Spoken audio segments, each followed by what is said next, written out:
हाँ हाँ जानत तनी।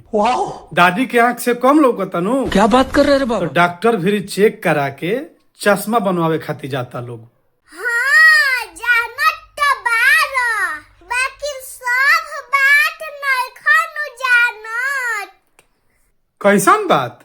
मम्मी कहतारी नु कि बुढ़िया कहिए से टंग कइले बिया कि हमरा आँखी से कम लौकता, हमरा के चश्मा बनवाओ।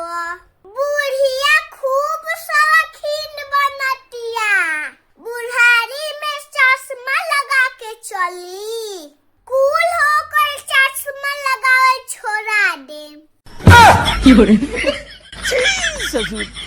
और का कहत रहलिया रे? अभी बता दे भाई।